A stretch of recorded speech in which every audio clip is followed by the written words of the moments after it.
Welcome to the Pistons Fanatic. I'm your host, Dave Dalton, and I'm excited to share my passion and perspective of our Detroit Pistons as we go on this fantastic voyage together.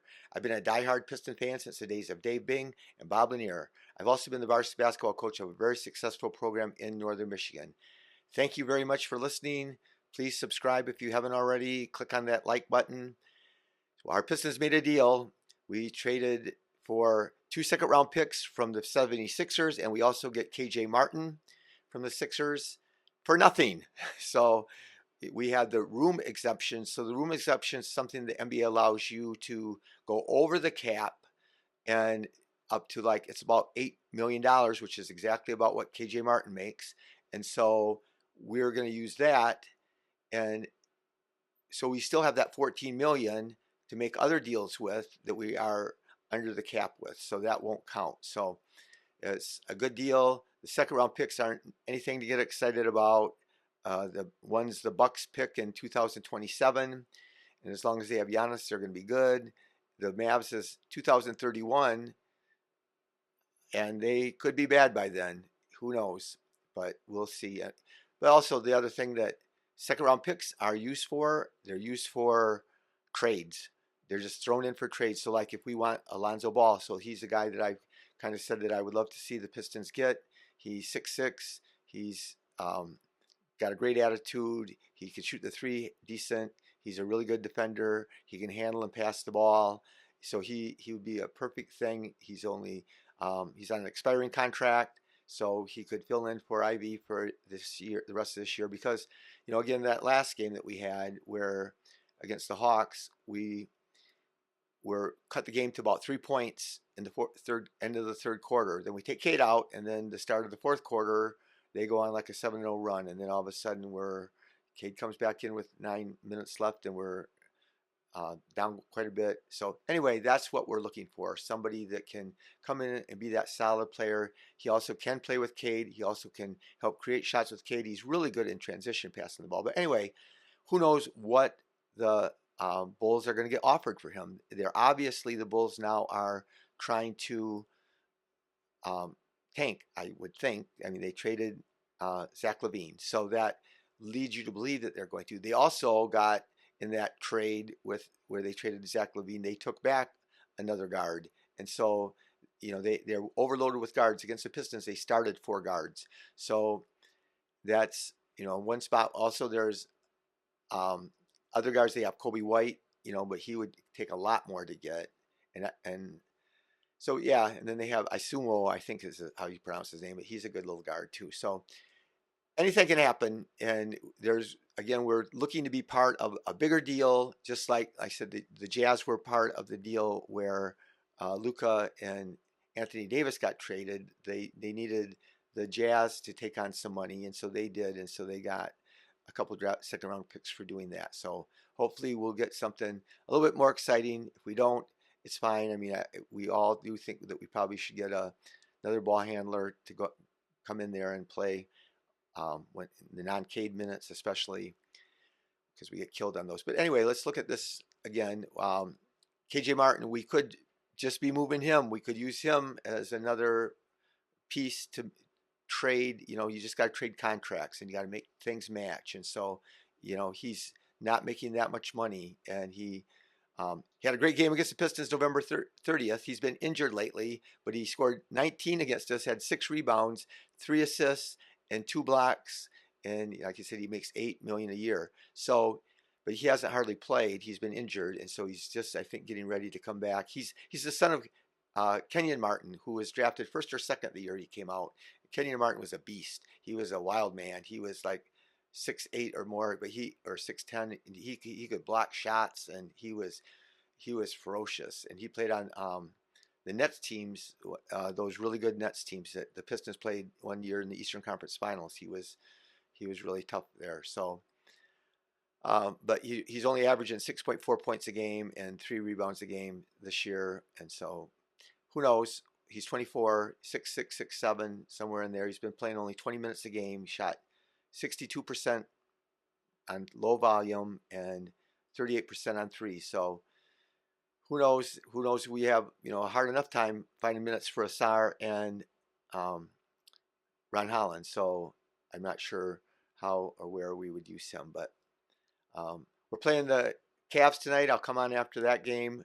The Cavs just lost last night to the Celtics, 112 to 105. Hard fought game. Those teams really want, both teams were really going at it. So, I talk about this all the time in the NBA. There's letdowns, just like our Pistons. We have letdowns. There's a psychological letdown against the Hawks. The Hawks had lost 8 in a row. And so, even if we got to get fired up for them, it's still not the same in the back of your mind. I mean, I just seen this over my years coaching. We're all humans, and you can't escape knowing that they lost 8 in a row, and so you don't play up to themselves. Just like we lost to the Jazz. The Jazz they've won 11 games all year, and even the Magic. The Magic are 1-9 in their last 10 games, and we were the one win that they had, and that's a fascinating situation. Um, because they started out the year really good. They looked like they're going to be a great team. Banchero had like a 50-point game, doing great. Then Banchero gets hurt, and then they do amazingly great. And Franz Wagner just tears it up, and he looks like an all-star. And then he gets hurt, and then they win games. They win games without Wagner and both Wagners, and without Suggs missed some games, and Banchero missed all that time, and they still were winning. And now they have Wagner and Banchero back, and they're losing. So there's just a lot of crazy things that happen in the NBA. But yeah, you know, what if we get a name I haven't heard, Andrew Wiggins? I mean, he's been mentioned in some Piston trades, but because the Warriors, for example, are desperate to make a trade. I guess they're hunting trades on everybody. They're shopping around trying to see anything that they can get, but they're going to need to send to make money for a good player. They would need to send somebody like Wiggins' contract. He's 30. He's had a really good year. He missed a big part of one year because of personal problems. One of his, I think maybe his dad passed away tragically, but he's averaging 17.6 points a game, 4.6 rebounds, 2.3 assists, 44 percent and 38% on threes. And so he's a good player, and he's a real good defender. He was valued as a lockdown defender at one time. But yeah, the trade deadline is here, and it's tomorrow, 3 o'clock tomorrow. And again, I'm going to come on tomorrow, I guess, if we don't do another move. But I'm still almost positive we're going to make another move by tomorrow. Just really quick, I want to talk about Amen. I had that. If you go back and look at a podcast, 2 podcasts ago, I talked about Amen and Asar, and how you can't help but to think, even though Amen and Asar are not exactly the same player, but they're very, very similar. And Amen had another great game, 25 points, 11 assists, and 11 rebounds. And even if Asar's not that good, I still think he certainly could get to a place where he's getting 17 points and 9 to 11 rebounds a game, and a bunch of steals and a bunch of blocks. He just does things. He gets loose balls that nobody else gets. So again, I just hope that he gets to play more.